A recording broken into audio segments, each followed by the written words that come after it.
If the riots this summer demonstrated one thing, it's that we as a nation are at a crossroads.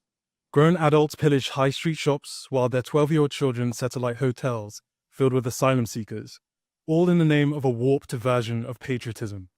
Now, of course, this select minority does not represent the majority of Britons across the country in terms of how patriotic, nationalistic ideations are manifested.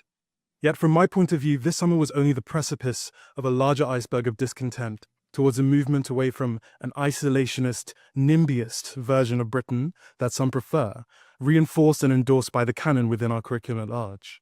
Therefore, I believe the British curriculum is in urgent need of decolonization. And it's my belief that decolonization does not equate to a treacherous dissuasion from the concept of patriotism.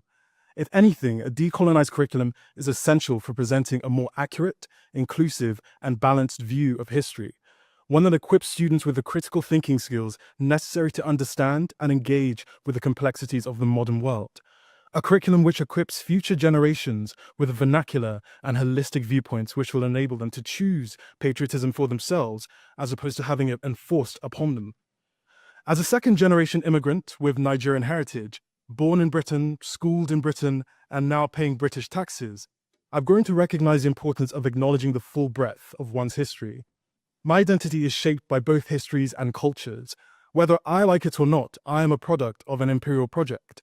And it's this duality which gives me a perspective on our curriculum rooted in self-critical vigilance, a recognition that understanding Britain's past requires looking at it from multiple angles and also looking beyond the colonial structures designed by the West.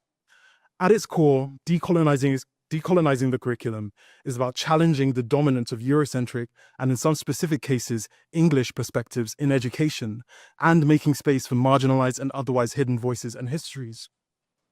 It's about rethinking whose knowledge is considered valuable, whose stories are told, and how we understand the world. Only then do we as a society stand a chance of breaking free from a spell of willful amnesia, as Sankaran Krishna would name it. Some see the patriotic curriculum as a tool, especially as a response to the rise of identity politics and various forms of extremism. However, the core issue lies in the fact that the country itself is divided on what patriotism, yet alone Britishness, means. The remnants of debates around the B word, Brexit, immigration, and multiculturalism have left the nation fragmented. With such deep social divides, enforcing a singular idea of patriotism in school risks becoming more about social engineering than education itself. This approach could undermine the very principles of education by imposing a narrow and potentially exclusionary vision of British identity onto the next generation. One of the main critiques against the decolonization movement is that students of color shouldn't see themselves represented to engage meaningfully with ideas, concepts, and facts. You may be surprised by the fact that I do agree with this. The power of education should lie in its ability to transcend self and instead facilitate self-development. Therefore, why not also emphasize the need for white English or white British students, particularly in predominantly white areas such as Carlisle, where 95.1% of the population identifies as white, to experiences and histories beyond their own, especially because we now live in a world where students can turn on their phones during break times and be exposed to ideas, concepts, and facts from those beyond Europe, but will not necessarily have the verbiage or context to effectively engage with them. Representation is not a one-way street, especially in our globalized world, and we must acknowledge the reality of our interconnectedness.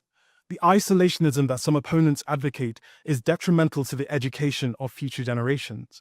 When I, as a Black Nigerian man, discuss learning about diverse histories, I'm not solely referring to just Black or Nigerian perspectives.